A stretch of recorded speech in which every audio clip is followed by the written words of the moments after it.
So hello guys, welcome to my blog. It's your boss swag Tushar. तो स्वागत करते हैं हमारे न्यू ब्लॉग से। तो ये ब्लॉग मैं 26 जुलाई को बना रहा हूँ, तो ये ब्लॉग का इंटर मैं बाद में दे रहा हूँ, तो इसलिए आप ये ब्लॉग देखो। ये मोस्टली इम्पॉर्टेंट ब्लॉग है, ये मतलब बहुत ज़रूरी ब्लॉग है। और इसमें अब मिलिट्री वाले, आर्मी, इनने अपनी जान गंवाई थी हमारे लिए, हमको बचाया था। द मिशन ऑफ कारगिल विजय दिवस 1999, 26 जुलाई। तो ये ब्लॉग बहुत इम्पोर्टेंट है और उस टाइम पे हमारे जवान भाइयों ने अपनी जान गंवाई थी। तो ये ब्लॉग आप स्किप मत करना, और ये मेरी हम्बल रिक्वेस्ट है, तो आप स्किप मत करना। ये ब्लॉग देखो, अच्छे से देखो और बहुत आगे तक देखो प्लीज़। ये मेरे तरफ से रिक्वेस्ट है, और ये आप व्लॉग स्किप मत करना, बस देखते जाओ, ठीक है। तो मिलते हैं, चलिए शुरू करते हैं।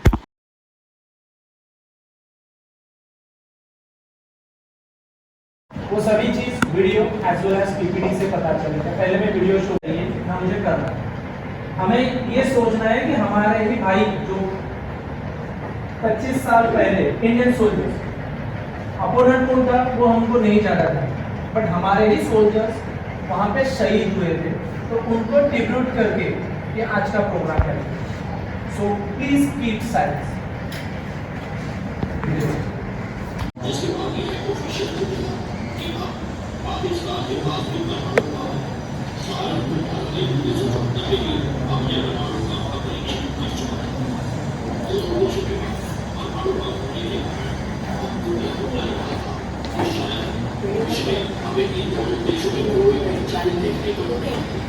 क्योंकि परमाणु के कारण कोई एक दूसरे का हमला करेगा ही नहीं, जिसके बाद भारत और पाकिस्तान के रिश्ते में सुधार थे।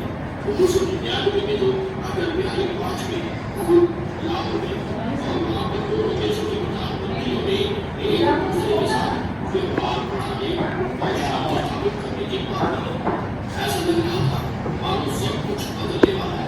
शुरू कर दिया इसे युद्ध को भारत ने जीत लिया, लेकिन भारत ने अपने 527 जवानों को खो दिया, जिसमें से एक विक्रम 15 भी थे, जिन पर बड़े शेर शाह को भी मिशन की काफी फेमस हुई।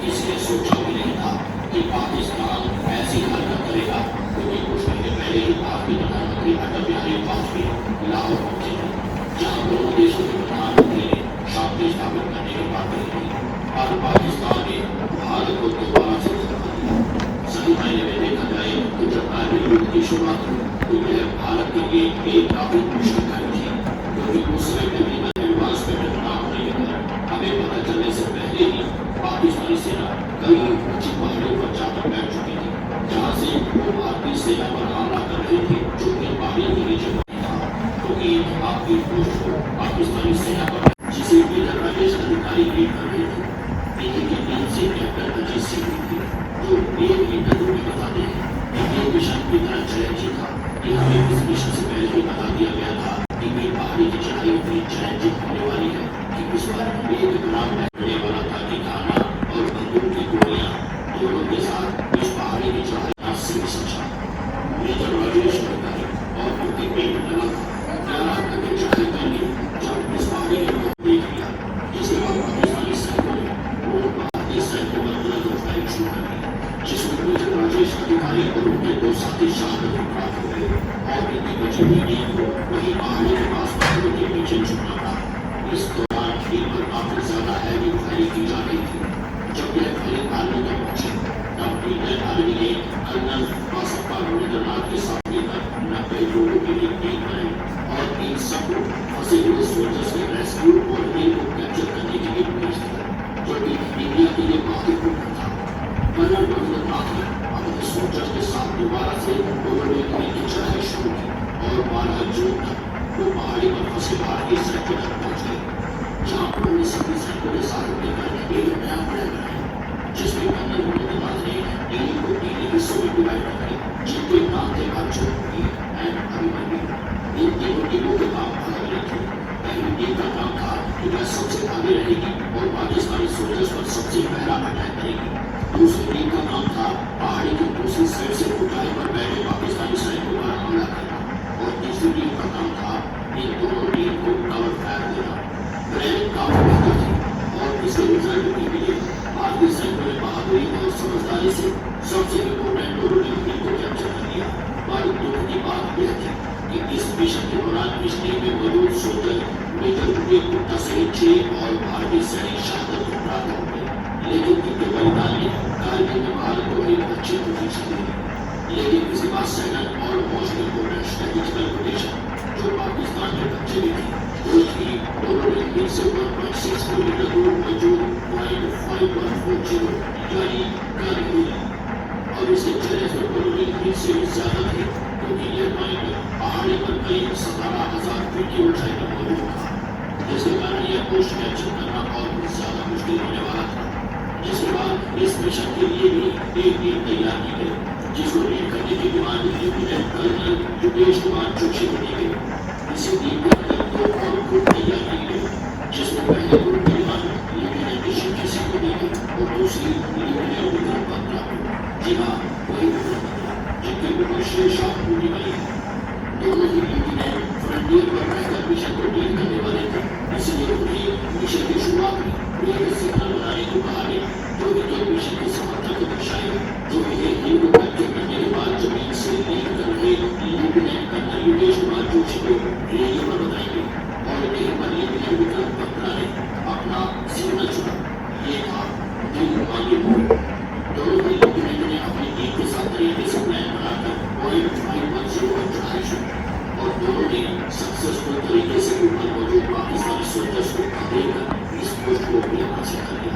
और सबसे अच्छी बात तो यह थी कि इस मिशन के दौरान किसी भी भारतीय सेना को कोई नुकसान नहीं हुआ। इस मिशन को विफल करने की बहादुरी को देखकर भारतीय सेना ने उन्हें तुरंत लेफ्टिनेंट से कैप्टन की रैंक दे दी।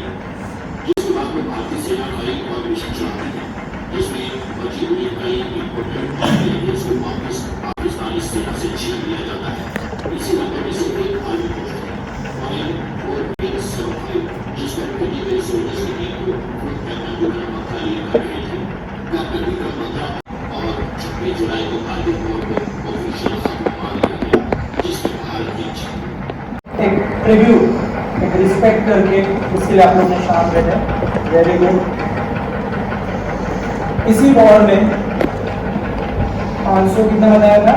527 टोटल 527 सोल्जर्स ने वहाँ पे शहीद हुए थे, बलिदान हुआ था। यही चीज हर साल होती है। हमारे सोल्जर्स जो जितने भी सेक्टर्स बताए हैं, वो सेक्टर्स में हर साल लगभग दिसंबर से जनवरी फरवरी तक इतना हाई बर्फ की क्या बोलते हैं उसे, बर्फ गिरती है कि जिसके वजह से वहाँ पे स्टेबल होना रहना नामुमकिन होता है। और उसी का ही फायदा अपोनेंट जो देश है सोल्जर्स ने उठा के हमारे पोस्ट को उन्होंने कब्जा किया। हमारे जब खाली थे वहाँ पे उस टाइम पे आकर वहाँ पे उन्होंने कब्जा किया था।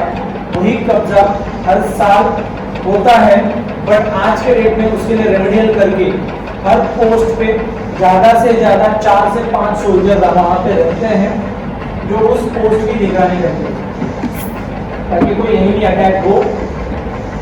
-27-28 डिग्री वहाँ पे सेल्सियस का रहता है, जहाँ पे खून जम जाता है। तो उनके लिए अच्छे से अच्छे क्वालिटी के कपड़े बनाए जाते हैं जो गर्मी में उनको, ठंडी में उनको सेफगार्ड कर सके। सेम में उस कपड़ों के बीच से भी वो अपने आप को प्रोटेक्ट करके एनिमी में अटैक कर सके। 1999 को डिक्लेयर किया कि हमने वो जीत गए। ये हमारे अलग अलग पॉइंट्स हैं। ये जो रेड पॉइंट्स दिए गए ये हमारे सोल्जर्स के एक्चुअल ठिकाने हैं जहाँ पे उन्होंने अटैक करके रखा था, और ये हमारी बाउंड्रीज हैं जहाँ पे हमें अदर नेशन कनेक्टेड होते हैं। तो ये नेशंस जहाँ पे कनेक्टेड होते हैं वहाँ पे हमें ज़्यादा से ज़्यादा मैन पावर सोल्जर्स डिप्यूट करने पड़ते हैं।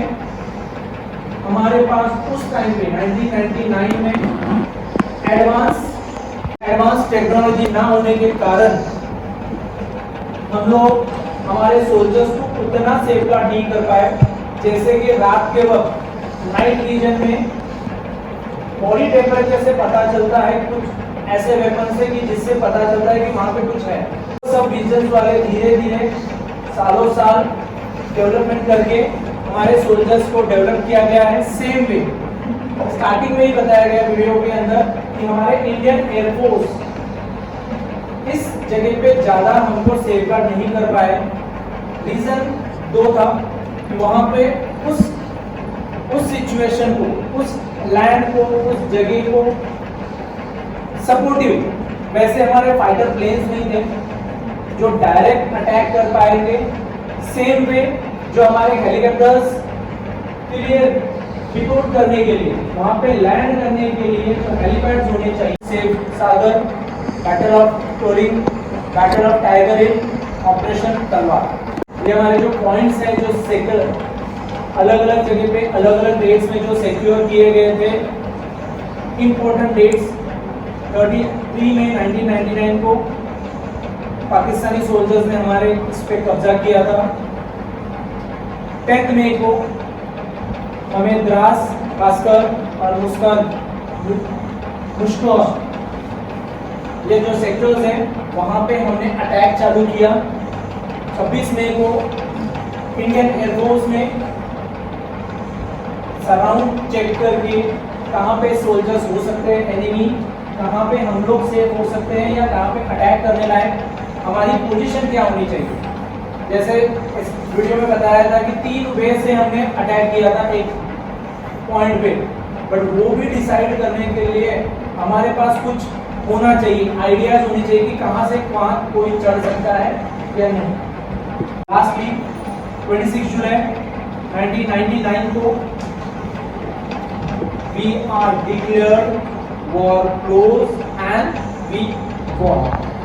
Next. Paramvir Chakra captain Vikram Batra, major Rajesh Singh Adhikari Mahavir Chakra, lieutenant Manoj Kumar Pandey he also got the Paramvir Chakra. Thank you. ये सब चीज़ें आज के दिन क्यों याद करना है, मैंने पहले ही बता दिया कि हमारे सोल्जर्स ने जो ट्रिब्यूट देश के लिए दिया